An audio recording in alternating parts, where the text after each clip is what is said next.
अस्सलाम वालेकुम second year students, मैं हूं अब्दुल रज़ाक और सेकेंड ईयर फिज़िक्स में चैप्टर नंबर 13 करंट इलेक्ट्रिसिटी के अंदर आज हमने जो टॉपिक पढ़ना है उसका नाम है मैक्सिमम पावर आउटपुट।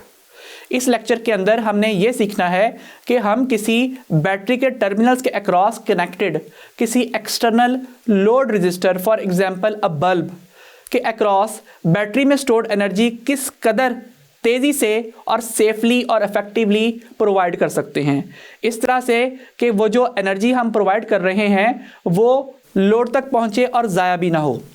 इसकी डिटेल्स डिस्कस करने के लिए हम चलते हैं अपने वाइट बोर्ड की तरफ। हमारे आज के टॉपिक की हेडिंग है मैक्सिमम पावर आउटपुट। इसके लिए हम इंट्रोडक्शन की हेडिंग डालेंगे सबसे पहले, और इंट्रोडक्शन के बाद साथ ही हम डायग्राम बनाएंगे और डायग्राम के टर्म्स को ही हम इंट्रोडक्शन में एक्सप्लेन कर रहे होंगे।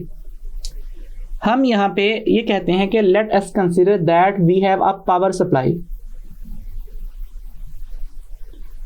पावर सप्लाई को सेल की सूरत में यहाँ पे ड्रॉ कर लेते हैं इस तरह से, and this power supply is connected to a load resistor R। और जो कनेक्टिंग टर्मिनल्स हैं उनको ब्लैक कलर की लाइन से रिप्रेजेंट कर देते हैं इस तरह से।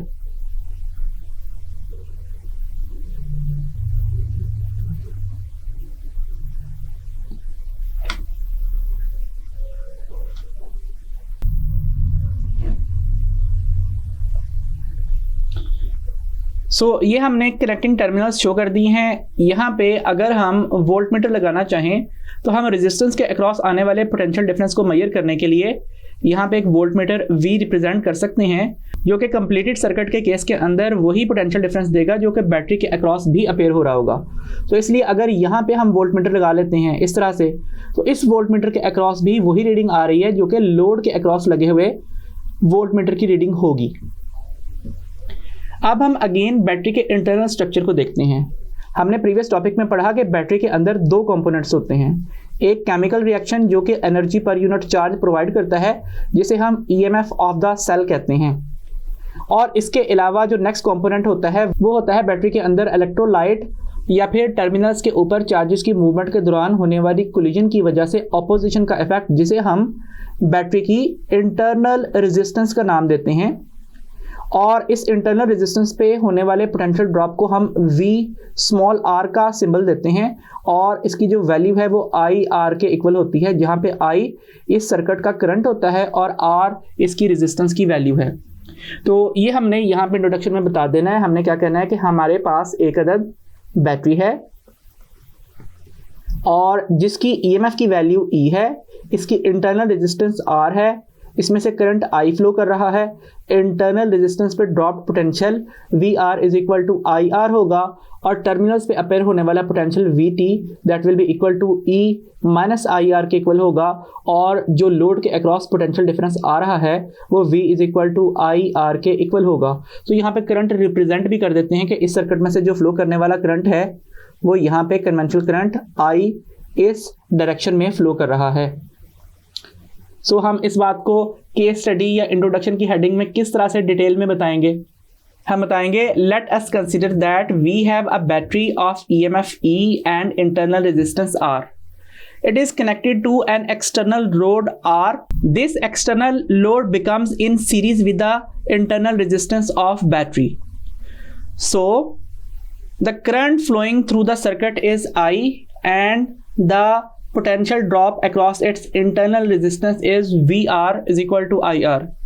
The potential difference appearing at its terminal is VT and it is equal to E minus IR, and the potential drop across load resistor is V is equal to IR.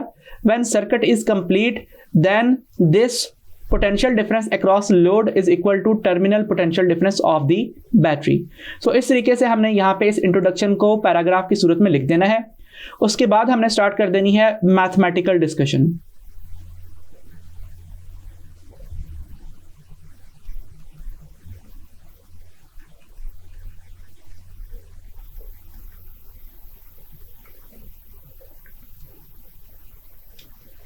Mathematical discussion में हमने ये बात बतानी है कि जो power का formula है वो क्या होता है।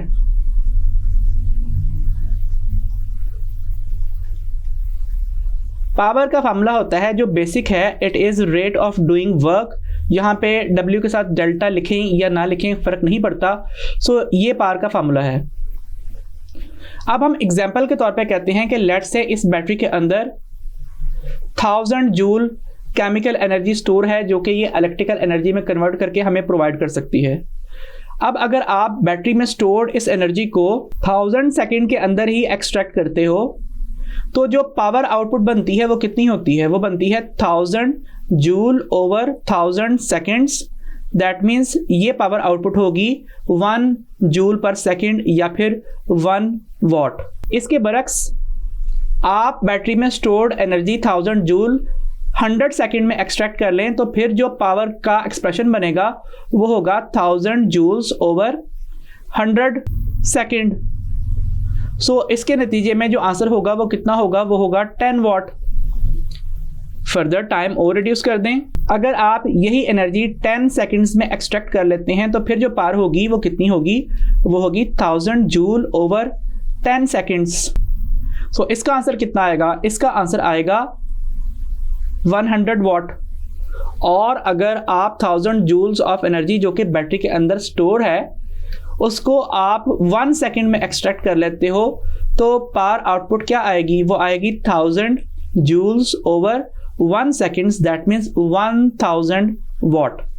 सो इस टाइम को हम जितना कम करते चले जाएंगे एनर्जी उस कदर ही तेज़ी से बैटरी से ड्रॉ होती जाएगी और हमें बहुत तेज़ी से आउटपुट के ऊपर पावर मिलती चली जाएगी। लेकिन क्या हम इस टाइम की वैल्यू को इनडेफिनेटली डिक्रीज कर सकते हैं? क्या हम ये 1000 जूल एनर्जी जो इस बैटरी में स्टोर्ड है लेट से, क्या हम उसे 1 माइक्रो सेकेंड में एक्सट्रैक्ट करके output that means load register तक मैक्सिमम पावर पहुंचा सकते हैं? दैट मीन्स बहुत हाई रेट के ऊपर एनर्जी डिलीवर कर सकते हैं, इससे कोई नुकसान तो नहीं होगा। तो आज के टॉपिक में हमने यही देखना है कि किस तरीके से हम वो कंडीशन फाइंड आउट कर लें कि जिससे हमें वो पावर मिल सके जो हम मैक्सिमम एनर्जी ट्रांसमिशन रेट की वजह से लोड तक सेफली पहुंचा सकते हैं। So we have to find a condition that describes the maximum rate at which the energy can be delivered to a load। सो दोबारा से हम यहाँ पे उसी डायग्राम को यूज़ कर लेते हैं। हम ये बात जानते हैं कि जो इलेक्ट्रिकल पावर है उसके 3 फार्मूलाज मौजूद हैं जो कि हैं P is equal to V I या फिर P is equal to I square R या फिर P is equal to V square over R। हमने ये बात पढ़ी थी कि जो पावर का पहला फार्मूला वी आई है वो पावर सप्लाई के लिए बेस्ट एप्लीकेबल है और जो इसका सेकंड एक्सप्रेशन है I square R, it is best applicable for series combination of resistors. जबकि third formula P is equal to V square over R ये पैरेलल कॉम्बिनेशन के लिए बेस्ट एप्लीकेबल है, जैसे कि प्रीवियस लेक्चर में हम इसकी एमसीक्यूज प्रैक्टिस भी कर चुके हैं। अब ज़रा मुझे बताइए कि हम यहाँ पे स्टडी करने के लिए कौन सा फार्मूला अप्लाई करें इनमें से, क्या पैरेलल वाला, सीरीज वाला या पावर सप्लाई वाला? तो हम यहाँ पे एक बात क्लियरली देख सकते हैं कि इस जगह के ऊपर करंट फ्लो कर रहा है जो कि एक्सटर्नल रेजिस्टर और इंटरनल रेजिस्टेंस से इक्वली पास कर रहा है। तो इसका मतलब क्या हुआ, इसका मतलब ये हुआ कि हमारे पास जो कॉम्बिनेशन है ये क्या है, it is series combination of internal resistance R and load resistor R, इन दोनों का सीरीज कॉम्बिनेशन अटैच है। सो using the formula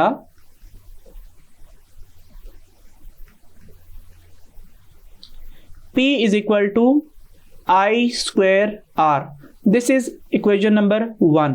अब हम यहाँ पे प्रीवियस टॉपिक से मिले नॉलेज के मुताबिक करंट का एक्सप्रेशन फाइंड आउट करते हैं, वैसे तो जो करंट है वो प्रीवियसली हम V/R लिखते रहे हैं, that means terminal potential difference divided by load resistor. लेकिन अब हम जानते हैं कि जो एनर्जी प्रोवाइडिंग टर्म है वो EMF है, टर्मिनल पोटेंशियल डिफरेंस नहीं है।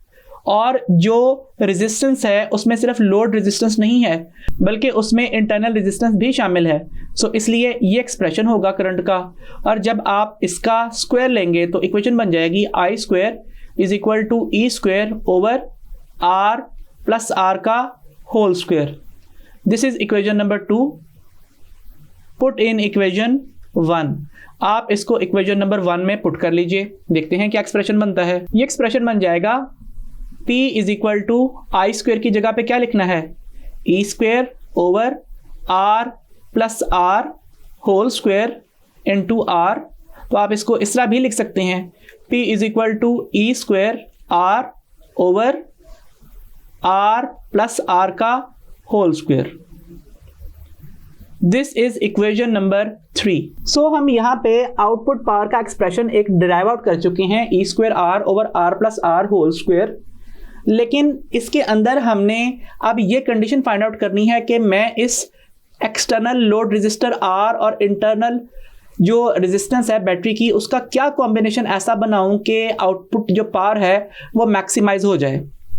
तो ये जो इक्वेशन नंबर 3 है ये तो ऐसी कोई हमें इंफॉर्मेशन नहीं दे रही कि इसमें क्या अरेंजमेंट हो सकती है इस स्मॉल रेजिस्टेंस R और एक्सटर्नल कैपिटल रेजिस्टेंस R की, जिसके जरिए से हमें आउटपुट के ऊपर मैक्सिमम पावर मिल जाए। ठीक है, तो यहाँ पे आप PO भी लिख सकते हैं और P आउट भी लिख सकते हैं। सो इसके लिए अब मैं थोड़ी सी यहाँ पे मैथमेटिकल रीअरेंजमेंट्स करने जा रहा हूँ, जिसकी वजह से हम इसको ऐसा एक्सप्रेशन में तब्दील करने में कामयाब हो जाएंगे जिससे हमें मैक्सिमम आउटपुट पावर का एक्सप्रेशन मिल जाएगा।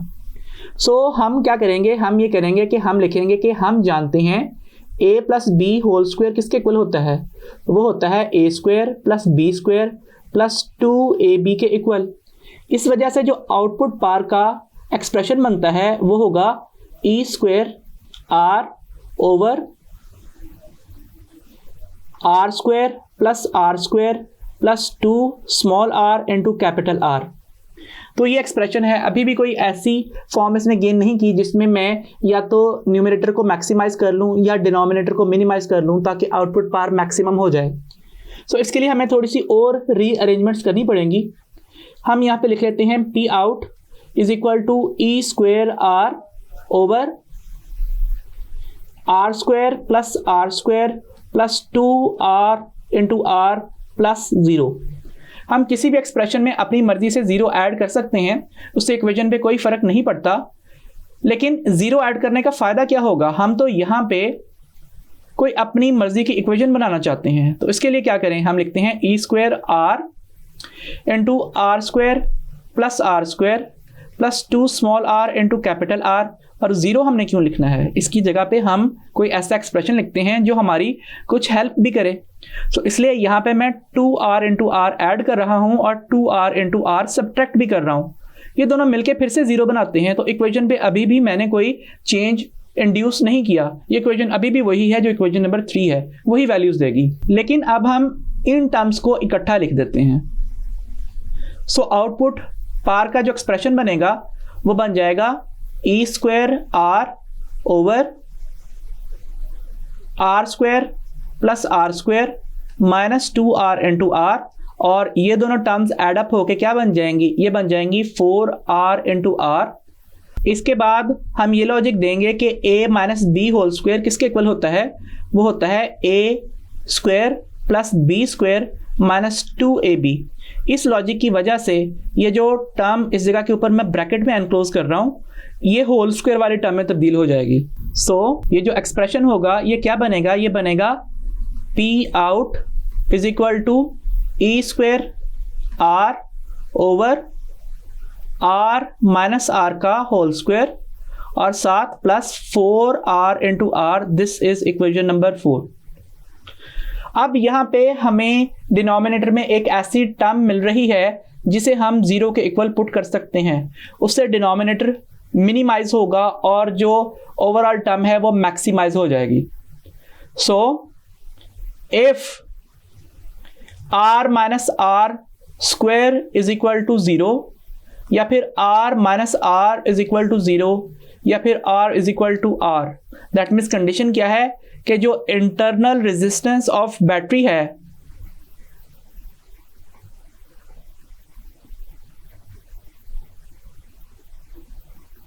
ये किसके इक्वल आ गई है?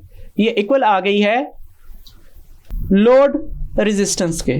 सो एक्सटर्नली कनेक्टेड रेजिस्टेंस और जो इंटरनल रेजिस्टेंस ऑफ बैटरी है ये दोनों अगर आपस में इक्वल आ जाएं तो उस केस में जो हमारी इक्वेशन बन जाएगी, इक्वेशन नंबर 4, वो क्या होगी? सो इक्वेशन 4 बिकम्स क्या बन जाएगी? ये बन जाएगी P maximum that is equal to E square R over 4R into R। This is equation 5A। हम ये बात जानते हैं कि स्मॉल रेजिस्टेंस और एक्सटर्नल लोड रेजिस्टेंस इक्वल हैं, सो हम सिंबल्स भी इनके चेंज कर सकते हैं। इससे इक्वेशन क्या बनेगी? ये बन जाएगी P maximum is equal to E square R over 4R into R। एक R कैंसिल आउट कर दीजिए, सो ये एक्सप्रेशन क्या बन जाएगा? ये बन जाएगा P maximum is equal to E square over 4R। This is equation 5B। और इसके अलावा जो थर्ड इक्वेशन होगी वो क्या होगी? वो होगी P maximum is equal to E square over 4R। This is equation 5C। So ये तीनों इक्वेशंस क्या करती हैं? ये हमें मैक्सिमम पावर आउटपुट का एक्सप्रेशन प्रोवाइड करती हैं, जिसमें हम वैल्यूज पुट करके ये फाइंड आउट कर सकते हैं कि कोई बैटरी किस कदर रैपिड रेट के ऊपर एनर्जी लोड रेजिस्टर को प्रोवाइड कर सकती है, उसको ट्रांसमिट कर सकती है। अगर हम इस कंडीशन को फॉलो ना करें तो उससे क्या इफेक्ट होगा वो जरा डिस्कस कर लेते हैं। हमने यहाँ पे जो पावर का एक्सप्रेशन लिखा इनिशियली वो क्या था? वो था power output is equal to E square R over R plus R whole square. यहाँ पे जो करंट का एक्सप्रेशन हमने डिस्कस किया था वो था E over R plus R, और जो पावर का बेसिक एक्सप्रेशन था वो था P is equal to I square R, जिसमें वैल्यू पुट करके हमने ऊपर वाली वैल्यू बनाई थी। सो ये एक्सप्रेशन है। और इसके अलावा हमने ये बात देखी कि जो P आउट का फाइनल एक्सप्रेशन बनाया था वो था E square R over R minus R whole square plus 4R into R। अब हमने ये बात तो देख ली कि अगर स्मॉल r और external load resistance capital R equal हो जाएं तो पावर आउटपुट मैक्सिमम होती है। लेकिन अगर मैं इस बात को फॉलो नहीं करता तो क्या होगा? लेट्स से मैं कहता हूं कि मेरे पास ऐसी कंडीशन है जिसमें जो लोड रेजिस्टर है वो इंटरनल रेजिस्टर की निस्बत बहुत ही ज़्यादा है। दैट मीन्स हो सकता है कि जो स्मॉल रेजिस्टेंस की वैल्यू है इस इक्वेशन में ये 1 ओहम हो, लेकिन जो आपने लोड रेजिस्टर कनेक्ट किया लेट से वो 100 ओहम कनेक्ट किया है। So external resistor is much larger than internal resistance of the battery. So इस वजह से क्या होगा? इस वजह से ये होगा कि यहाँ पे ये टर्म इंक्रीज कर जाएगी और करंट क्या करेगा? वो डिक्रीज कर जाएगा। अब यहाँ पे ये टर्म इंक्रीज कर रही है, लेकिन जो आई है उसमें आने वाला डिक्रीमेंट स्क्वायर टाइम्स है। सो नतीजा क्या होगा कि एक इंक्रीमेंट और एक डिक्रीमेंट कैंसिल आउट हो जाएंगे और जो आउटपुट पावर है वो क्या कर जाएगी? वो डिक्रीज कर जाएगी। ठीक है। सो अब हम ये केस देखते हैं कि अगर हम internal resistance much larger than load resistor वाली कंडीशन बना देते हैं। इंटरनल रेजिस्टेंस ऑफ बैटरी तो तब्दील नहीं की जा सकती। लेट से मैं कहता हूं कि ये जो लोड रेजिस्टर है ये आपने 0.001 ओहम का कनेक्ट कर दिया है, तो क्या अब इस कंडीशन में इस एक्सटर्नल लोड रेजिस्टर को ज़्यादा रैपिड रेट के ऊपर एनर्जी सप्लाई हो सकती है? तो देख लेते हैं। अब कंडीशन ये है कि यहाँ पे जो लोड रेजिस्टर है उसकी वैल्यू क्या कर गई है? उसकी वैल्यू डिक्रीज कर गई है। ठीक है। इसकी वैल्यू में आने वाली कमी की वजह से क्या होगा? करंट बहुत बढ़ जाएगा। अब अगर यहाँ पे कमी आ रही है और आई स्क्वायर में इंक्रीमेंट आ रहा है तो जाहिर बात है स्क्वायर का इंक्रीमेंट नॉर्मल टर्म से डबल होता है। अब चूंकि हमने लोड रेजिस्टर को बहुत कम कर दिया है तो इससे क्या होगा? करंट की वैल्यू बढ़ जाएगी। और अगर रेजिस्टर की वैल्यू कम हो रही है रेजिस्टेंस की और जो करंट की वैल्यू है वो बढ़ रही है तो स्क्वायर में आने वाला इंक्रीमेंट भी नॉर्मल वैल्यू में आने वाले इंक्रीमेंट की निस्बत स्क्वायर्ड होता है। सो एक इंक्रीमेंट और एक डिक्रीमेंट कैंसल आउट हो जाएंगे और आउटपुट पावर तो ज्यादा हो जाएगी। तो अभी तक तो हमें ये बात पता चल रही है कि अगर ये वाली कंडीशन हो तो output that means load resistor पे आने वाली जो पावर है वो ज्यादा बड़ी वैल्यू की होती है। दैट मींस इस केस के अंदर जो पावर है वो मैक्सिमाइज होनी चाहिए थी। लेकिन मैथमेटिकल इक्वेशन तो ये बात नहीं बता रही, इस इक्वेशन ने तो ये बात नहीं बताई।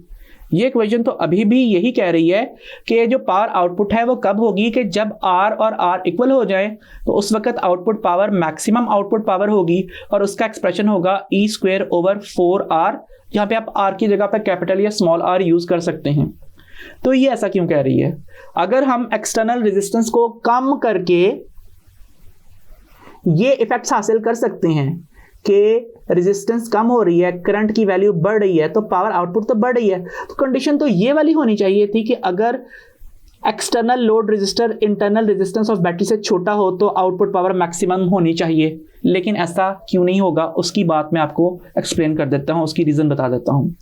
वो इसलिए मैक्सिमम नहीं होगा कि अगर ये internal resistance external load resistance से बड़ी वैल्यू रखती हुई तो उससे जो यहाँ पे इन दोनों कंपोनेंट्स के अक्रॉस पोटेंशियल ड्रॉप होगा उसकी वैल्यूज क्या होंगी, सबसे पहले हम वो देख लेते हैं। सो लेट्स से यही केस देखते हैं कि स्मॉल r की वैल्यू जो है वो 1 ओहम है और एक्सटर्नल रेजिस्टेंस 0.01 ओहम है और आपने जो बैटरी कनेक्ट की है वो 12 वोल्ट EMF की है। और हम ये बात जानते हैं कि E माइनस IR किसके इक्वल होता है, वो IR के इक्वल होता है। सो अगर मैंने इस इक्वेशन को रीअरेंज किया और करंट की वैल्यू को फाइंड आउट कर लिया तो वो कुछ इस किस्म से आएगी, E is equal to IR plus R और करंट का एक्सप्रेशन क्या होगा, वो होगा E/R प्लस R। सो अगर बैटरी की EMF 12 वोल्ट है और आपने एक्सटर्नल रेजिस्टर 0.001 ओहम का कनेक्ट किया है लेट्स से, और जो इंटरनल रेजिस्टेंस है वो 1 ओहम है, तो करंट कितना आएगा, करंट आएगा 11.988 एम्पियर्स तकरीबन।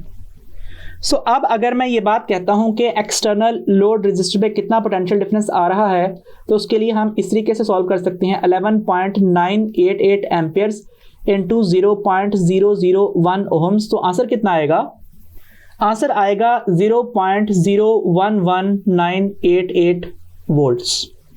और जो पोटेंशियल डिफरेंस इसकी अपनी ही इंटरनल रेजिस्टेंस पे आ रहा है, जो पोटेंशियल ड्रॉप हो रहा है वहां पे, उसकी वैल्यू किस तरह से आएगी, वो आएगी V is equal to I into small r। So 11.988 amperes into 1 ohm. Answer क्या आएगा, आंसर आएगा 11.988 वोल्ट्स ऑलमोस्ट। सो मतलब क्या हुआ कि अगर आपने यहाँ पे ये कंडीशन फॉलो कर दी कि जिसमें आपको अपेरेंटली लग रहा है कि अगर लोड रेजिस्टर इंटरनल रेजिस्टेंस से स्मॉल वैल्यू रखता हो तो आउटपुट पावर को मैक्सिमम होना चाहिए, तो ये बात तो ठीक है। आप बहुत तेज़ी से बैटरी से जो एनर्जी है वो ड्रॉ करोगे, बहुत हाई रेट के ऊपर एनर्जी बैटरी सप्लाई करेगी, लेकिन उसका फ़ायदा क्या लोड को होगा, बिल्कुल भी नहीं। क्यों? क्योंकि अगर ये बैटरी की जो EMF की वैल्यू है ये अगर 12 वोल्ट है तो लोड रेजिस्टर पे कितना पोटेंशियल डिफरेंस आ रहा है, ये तो बमुश्किल 0.11988 वोल्ट आ रहा है। और इसकी अपने ही इंटरनल रेजिस्टेंस पे जो पोटेंशियल ड्रॉप आ रहा है वो कितना आ रहा है, वो आ रहा है 11.988 वोल्ट। सो चूंकि potential work done per unit charge होता है तो बैटरी ने बहुत तेज़ी से आपको इस केस में करंट सप्लाई तो कर दिया है, बहुत तेज़ी से पावर डिलीवर तो कर दी है, लेकिन उस पावर का बहुत बड़ा हिस्सा तो उसकी अपनी इंटरनल रेजिस्टेंस ही वेस्ट कर रही है और उसका बहुत ही थोड़ा हिस्सा लोड रेजिस्टर पे पहुंचेगा। सो दोबारा रिपीट कर रहा हूं, अगर आपने ये केस बनाया कि जो इंटरनल रेजिस्टेंस है वो एक्सटर्नल रेजिस्टेंस से बहुत कम हुई तो करंट मैक्सिमाइज नहीं हो पाएगा, और करंट मैक्सिमाइज नहीं हो पाएगा तो I/R में जो पावर की वैल्यू है वो मैक्सिमाइज नहीं हो पाएगी। लेकिन अगर आपने इंटरनल रेजिस्टेंस को कंपैरेटिवली एक्सटर्नल रेजिस्टेंस से बहुत बड़ा बनाया तो करंट तो मैक्सिमाइज हो जाएगा और जो पावर का आंसर है वो भी मैक्सिमाइज हो जाएगा, लेकिन उसका फायदा नहीं होगा क्योंकि बैटरी की जो EMF है उसका बहुत बड़ा हिस्सा इंटरनल लोड रेजिस्टर पे ही वेस्ट होगा और बहुत ही थोड़ा हिस्सा एक्सटर्नल लोड तक पहुंचेगा। सो उस rapid rate of flow of energy का फायदा लोड को कुछ नहीं पहुंचेगा। इन दोनों कंडीशंस के दरमियान में जो इंटरमीडिएट कंडीशन है वो यही है कि आप इंटरनल रेजिस्टेंस और लोड रेजिस्टेंस की वैल्यूज आपस में इक्वल कर दें। तो उससे क्या होगा, उससे ये होगा कि अगर बैटरी की ईएमएफ 12 वोल्ट है तो इस केस में ड्रॉ होने वाला करंट क्या होगा, वो होगा E/R+R, that means 12 volt. Let's say ये दोनों ही 1 ओम है, सो आंसर होगा 1 + 1 ohm, that means 6 ampere. 6 ampere current draw हो रहा है। सो अब क्या होगा, अब ये होगा कि जो इंटरनल रेजिस्टेंस पे ड्रॉप होने वाला पोटेंशियल है IR, वो होगा 6 ampere into 1 ohm, that means 6 volt. और जो लोड पे अपेयर होने वाला पोटेंशियल ड्रॉप है V=IR, वो भी होगा 6 amperes into 1 ohm, that means 6 volt. So इस केस में क्या होगा कि अगर हम इस इक्विलिब्रियम कंडीशन को फॉलो कर लेते हैं तो अगर ये जो बैटरी है ये 12 वोल्ट की ईएमएफ जनरेट कर रही है तो उसमें से 6 वोल्ट कहाँ पे ड्रॉप हो रही है, वो इंटरनल रेजिस्टेंस पे ड्रॉप हो रही है, और उसमें से जो 6 वोल्ट है वही लोड के क्रॉस अपेयर हो रही है। सो ये वो सबसे बेस्ट तरीका है जिसको फॉलो करते हुए आप रैपिड रेट के ऊपर एनर्जी इस आउटपुट लोड के ऊपर पहुंचा सकते हो। अगर आपने इस रेजिस्टेंस की वैल्यू को इंटरनल रेजिस्टेंस की वैल्यू से या तो बढ़ाया या कम किया तो फिर आपको इस लोड के ऊपर मैक्सिमम पावर आउटपुट नहीं मिलेगी।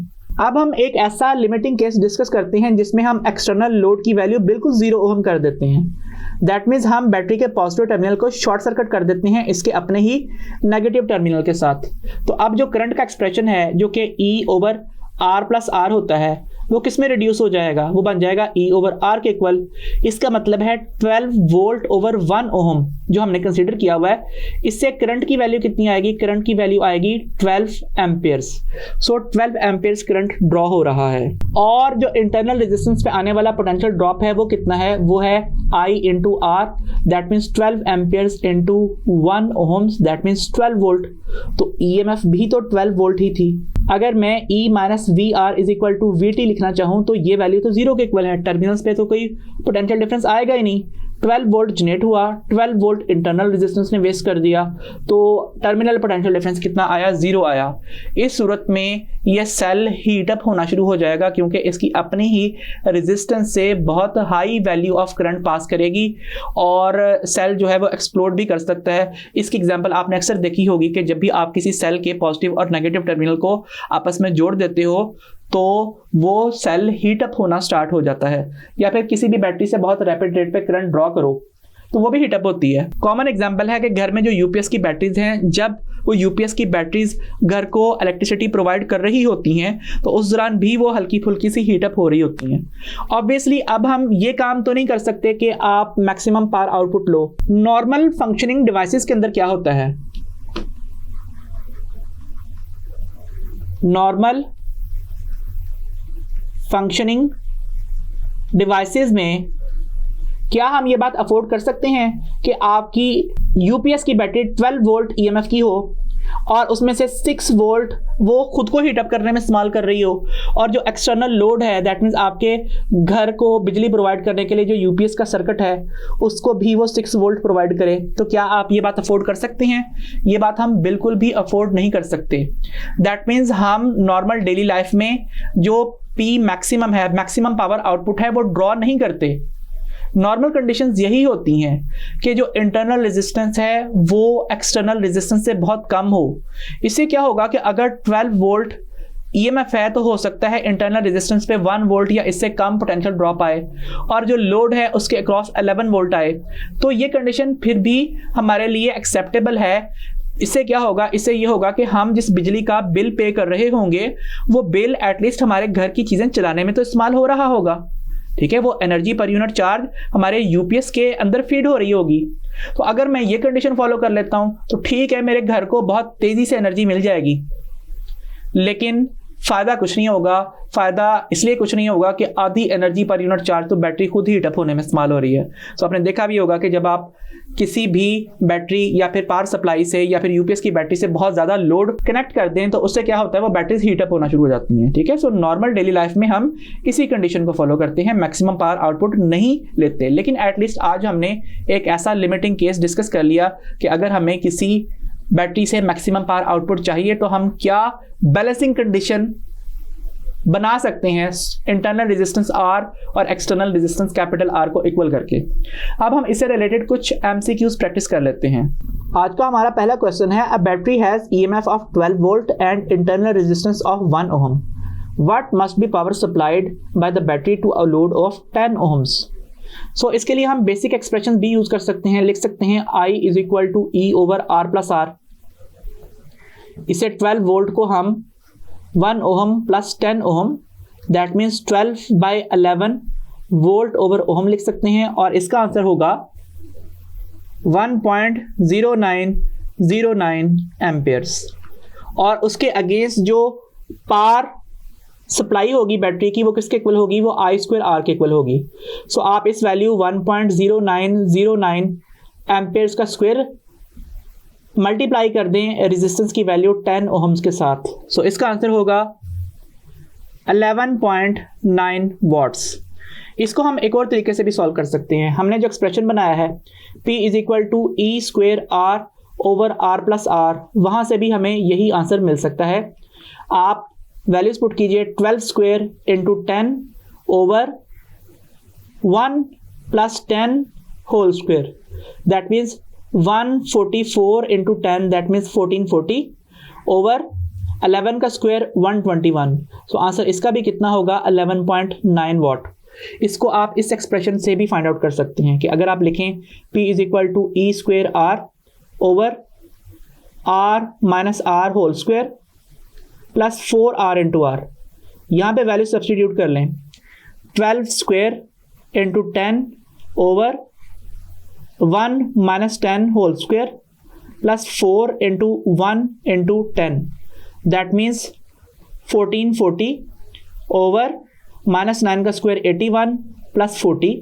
सो इसको सॉल्व कर लेंगे, इससे भी जो आंसर आएगा वो भी 11.9 वॉट ही होगा। सो किसी भी एक रूट को फॉलो कर लें, आपको ऑप्शन सी 11.9 वॉट के इक्वल आंसर मिल जाएगा। नेक्स्ट है, a battery of EMF 12 volt and internal resistance of 1 ohm. What must be power supplied by a battery to a load of 10 मिली ओम। सो अब ये R की वैल्यू है जो 10 मिली ओम है, और इसमें मिली का मतलब क्या होता है, वो होता है ये वैल्यू होगी 0.010 ओम्स के इक्वल। अब अगेन आप पहले करंट फाइंड कर सकते हैं यहाँ से E over R plus R के ज़रिए से, that means 12 over 1 plus 0.01 ohms. So answer होगा 12 ओवर 1.01 को सॉल्व करने से करंट की वैल्यू बनती है 11.88 एम्पियर्स। आप पावर फाइंड आउट करना चाहते हैं, power is equal to I square R, that means 11.88 square times 0.01, answer होगा 1.4116 वॉट्स के equal. So that is option B. यहाँ पे भी आप बाकी इक्वेशंस जो हमने पढ़ी हैं उनमें से यूज़ कर सकते हैं। For example P is equal to E square R over R plus R whole square, that means P is equal to ये बनेगा 12 square into 0.01 over 1 plus 0.01 whole square. So यहाँ से भी आंसर 1.4 वॉट के equal ही आएगा। या अगर आप ये इक्वेशन यूज़ कर लेते हैं P is equal to E square R over R minus R whole square plus 4R into R, इसमें वैल्यू सब्सटीट्यूट कर लीजिए 12 square into 0.01 over 1 minus 0.01 whole square plus 4 into 1 into 0.01। So यहाँ से भी जो आंसर होगा वो भी 1.4 वॉट ही होगा। सो आप इसके लिए भी कोई भी रूट यूज़ कर सकते हैं। तो भाई हमने यहाँ पे देखा कि किस तरीके से जब हम एक्सटर्नल रेजिस्टेंस को लार्ज और इंटरनल रेजिस्टेंस को स्मॉल रखते हैं तो जो पावर बैटरी डिलीवर करती है वो होती है 11.9 वॉट। सो डियर स्टूडेंट्स, आज के लेक्चर में हमने ये बात सीखी कि अगर हम किसी बैटरी से बहुत रैपिड रेट के ऊपर एनर्जी एक्सट्रैक्ट करना चाहते हैं तो जो कंडीशन इस बात को जस्टिफाई करती है वो ये है कि एक्सटर्नल लोड रेजिस्टर की वैल्यू बैटरी की इंटरनल रेजिस्टेंस के इक्वल आ जाए। इस सूरत में मैक्सिमम रेट के ऊपर आप एनर्जी बैटरी से एक्सट्रैक्ट कर सकते हो, और इस दौरान आधी एनर्जी इंटरनल रेजिस्टेंस पे डिसिपेट होती है और आधी एनर्जी लोड रेजिस्टर के अक्रॉस डिसिपेट होती है। सो नॉर्मल ऑपरेशंस के अंदर, डेली लाइफ के अंदर हम एक्चुअली आधी एनर्जी किसी बैटरी के जनरेटेड बैटरी के अंदर ही ड्रॉप नहीं करवा सकते, इसलिए आमतौर पे external load resistor internal resistance से लार्ज वैल्यू का ही अटैच किया जाता है। आई होप आपको आज का लेक्चर समझ में आया होगा। अंटिल द नेक्स्ट टाइम, खुदा हाफिज़।